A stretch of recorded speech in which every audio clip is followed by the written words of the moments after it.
Oh, mate, if he had 4 people in this, well gone. over. Gone. Yeah. Unless him and his son are under 9 kilos, Unlikely. they're over their GVM. Mate, I'm no expert, but that should not be on the angle it is. We've just inspected the suspension and weighed 50 four-wheel drives with the experts here at Fulcrum Suspension. And the major issues we found were so shocking and common that we had to show you before it's too late. We're talking worn bushes, terrible wheel alignment and illegal overweight vehicles. We're going to show you what to look for and how to fix these common issues. The number one problem we found was to do with weight. Most of the four-wheel drives were extremely close or over their GVM, and the suspension they were running was not rated to carry their weight. Let's take a look at what we found. So Shane, here we've got a pretty good example of a well-kitted out touring Hilux. It looks the part, it's got all the bolt-on accessories. Now what's the go with the weight with this vehicle? Well mate, I was just speaking to the owner and he is ready to go camping this. But I noticed he's got his swags in here, he's got clothes in, he's got food in here, so this is as you see it, ready to go on a camping trip. Yep. The only thing he's got left to put in this, mate, is himself and his son. Okay. I got some bad news for him though. Unless him and his son are under 9 kilos. Together? Which is unlikely. They're over their GVM. They're over their GVM, so it's that close. It's 9 kilos under GVM, just like that. Yep. Wow. And it doesn't look at this Hilux. Nah. It does have a lot of accessories on it. It's kitted up. It's got all the fruit. Yep. It doesn't look like an overweight vehicle. That's the thing. No, it doesn't. It doesn't. What you got to take into consideration is all those extras when you throw it on. He only ever loads this up every time he goes camping. 95% of the time. Is well under his GVM. Sure, but once you get all the food in there, you get the beers in there, you've got the drawers full of stuff, you get your clothes, you get your swags, all the stuff. Yep. He's over. He's over. Okay. And that's just something that you need to look at. Okay, so GVM upgrade on the cards, something like that? Potentially an LS11. It is an older vehicle, so a lot of your manufacturers don't do your GVM upgrades for this. So in Queensland, we still got that LS11, which can take him up to its maximum axle ratings. Okay. So we'll get him a bit more out of it. Okay, good stuff. If that's representative around the vehicle, she hasn't got much in it. Mate, I believe he's got 50 kilos left. 50 kilos. So if he has a decent lunch today, he's done. That's not including him. So he's over. Mate, yeah, he's not the smallest bloke. Yep.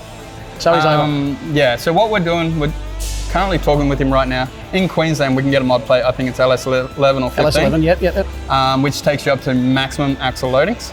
Right. Okay. And that will give him about another couple hundred kilos. So it might buy him another 250? Yeah, about that. It's very misleading with a wagon, especially being a patrol, such a big beast. Yep. You think you've got a lot to play with. You think you've got a lot to play with, don't. but wagons don't generally know. Yeah. Customer brought this to us a little while ago. Yep. We put a suspension kit under it. Yep. He was a bit concerned about how close he was getting it to his GVM due to the fact that he's putting all these accessories on it, mate. Yep. We put it on the scales here, found out he's still got a couple hundred kilos, mate. Oh, really? Yeah, and she's still sitting nice and proud. And so this is almost packed up, ready to rock and roll, ready to go away on a camping trip. Aside from all the food and stuff, food stuff that's not that much. And people. So he's stoked. Yeah, this stoked. guy's absolutely stoked about it. So. Mate, this one here, I can just look at it and tell that she's a bit heavy. Mate, she's definitely sitting down a bit like a dog with worms, yeah? Yes. Mate, we put her on the scales. Have a look at this. We got 2710 GVM. This guy's sitting at 2513. So we're talking 200 kilos to play with. 200 kilos to play with, right? Bit of He's water. right on his GVM. Right there, yeah. You know, you've got, this is one thing you want to think about when you start getting to these with. Yep. Maybe think about getting a camper trailer. I was going to say and start shifting some of the weight back. To the trailer if you want to stay with this vehicle. And I think what's the take-home message here is it's so easy to get to that GVM. People think with 200, 300 kilos, that's plenty, but it's not. You put a family in, you're done. Oh, mate, if he had 4 people in this, well over. Gone. Yeah. Rightio, mate, brand new car. What's the go? Mate, she's a typical big girl, 200 series. Yep. You know, the assumptions they carry a lot. Yep. Typical wagon, mate. Yeah. You know? How close are we talking? We're talking 160 kilos without any people, only half a tank of fuel. Oh, straight. So we're over. Yeah, we're going to be definitely over. So what's the solution here? Look, you got to look at something doing about the GVM, or like I said before, putting a trailer on the back and shifting some of the load out of the vehicle into the trailer. Depending on what you got in the vehicle, you know. If you're sitting at home watching this going, geez, I'm worried about the weight of my four-wheel drive after seeing this, here's what you can do. Firstly, head down to your local suspension shop and get your four-wheel drive inspected and weighed. If a GVM upgrade isn't possible, the only other solution is to shed weight. Think about an aluminium roof rack over a steel one. Go lightweight cooking gear. Switch to butane cooking instead of gas, so you don't need a gas bottle. You'll find you can shave 50 to 100 kilos quite quickly by sacrificing a couple of luxuries and thinking of weight with every mod you make.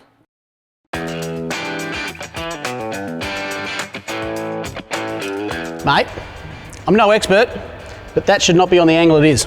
No, as you can see, that tyre's sitting out of the top, mate. Yep. This vehicle's had its 2-inch lift done on it, as you can see, but it's still got the standard up control arms. Yep. Navaras are notorious for only having this single point adjustment on the lower arm. Yep.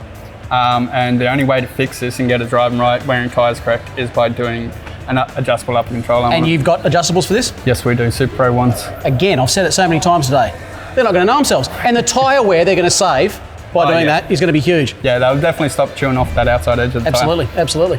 Well, Shane, here we've got a 150 Prado, mate. She's a flash one, top of the range. A little bit of a lean, but it looks pretty good condition. Now, what have you found? Mate, well, it actually looks like a brilliant car. It looks fairly new, but when you look at it, it's got 300-something thousand Ks on the clock here. Done a bit of work. It's done a bit of work, done a bit of touring, obviously. Yeah. First impressions is have a look at the tyre wear. You can see a bit of wear on the outside edge Yeah, here. you run your hand forward, nice and smooth, run it backwards, it's like a sawtooth. Yep. Okay, it's been raised. Okay, it hasn't got the upper control arm, so it could go the upper control arm, so it'll get that tyre wear a lot better, get your wheel alignment a lot better and the handling. They get that sorted, they'll get a much nicer drive, and this car is just going to last forever. How good's that? Let's put this in very simple terms. If you change tyre size or suspension, you need a wheel alignment done by a suspension expert. If you go forward driving a lot like I do, this can knock things out of alignment, enough to start wearing your tyres unevenly. So it's good habit to have regular wheel alignments. They are very affordable and you're actually making money back by not wearing your tyres out as quickly. So it's very much worth it. As Shane mentioned, if you're going 2 inches or bigger in an IFS four-wheel drive, you'll get a much better wheel alignment if you fit adjustable upper control arms. They give the suspension fitter more adjustment so they can get it perfect. They're also designed to get your suspension working much better, and in some models like the Mitsubishi Triton, it'll help you get much more lift out of your four-wheel drive.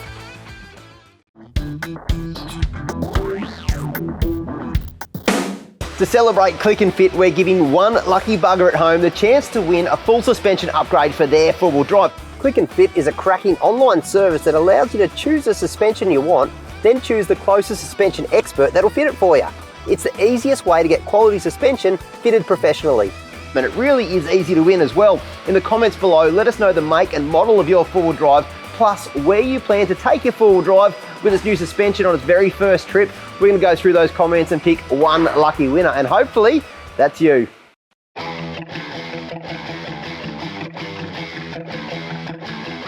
The number one reason why your modified four-wheel drive will handle poorly on the road will be worn bushes. This is especially the case with modified solid axle older four-wheel drives like Patrols, Cruisers and the like. The beauty is it's a fairly affordable fix to get it riding well again. So I've been speaking to this customer. Yep. Before he owned it, he only acquired it recently. Yeah. Before he owned it, it was used as a tow rig. Okay. Yeah, complete tow rig. Yep. Now he's bought it, he's changing it into a off-roader. Yep. Yeah, there's no trailing arm bushes left in the lower trailing arms. Righto. Okay. Yep. What we find that with is when a vehicle's a wagon, coil sprung rear, they've got upper and lower trailing arms. It works them quite harsh. It's quite harsh on them, sorry. And as a towing vehicle, yes, that'd be just added to. Yes. Yep. So if you're doing a lot of towing and you've got a coil carb rear, make sure you get the rear bushes always checked out. Okay, well, that's a good tip. Well, now you found that pretty quickly, what that squeak was. That's those front shockies, you know, the lower bush. It's got nothing left in it. Nothing left in it. Yeah. Nothing left. So it's just the age of this sort of vehicle, I suppose, where all those rubber bushes start to go. Yep. It just needs a bit of a freshen up. It's recommended we look at your car, you know, or you get your suspension checked. Yeah, that's right. If you're going on a big trip up the Cape, definitely get it in before.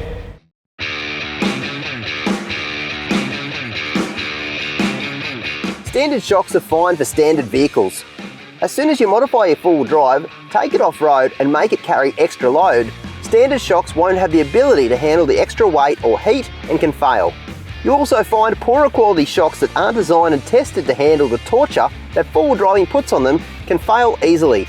The most common way they fail is a leaking seal. This is the easiest one to diagnose too. If your shock is leaking, it needs replacing. You can also jump on each corner to have a look at the rebound rate. A good shock in good condition should stop your four-wheel drive from bouncing almost immediately. This is a good way to test if shocks are tired but aren't visibly stuffed yet. You really want to run shocks that are designed and tested by people that know Australian conditions and that have done the R&D on Australian four-wheel drive tracks.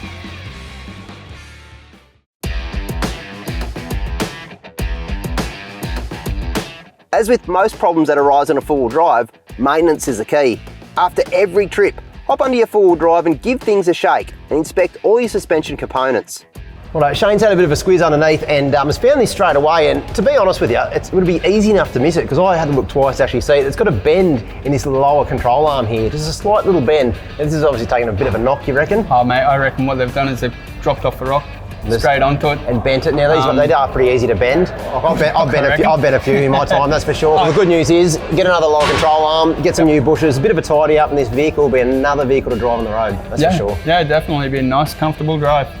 Now, if your four-wheel drive isn't handling the way it should, make sure you take it down to a local Fulcrum suspension expert. Now, they'll chuck it up on the hoist just like this. They'll go right through the suspension of your vehicle and find out anything that's wrong with it. I'm talking about if the wheels aren't aligned properly, it might have worn bushes, buggered shocks, you name it, they'll find it. And they'll get your four-wheel drive handling the way it should. Now, if you like what you saw here today, make sure you subscribe to the best four-wheel driving channel on YouTube, 4Drive 24/7. So we're going to do a heap more with the experts just like this.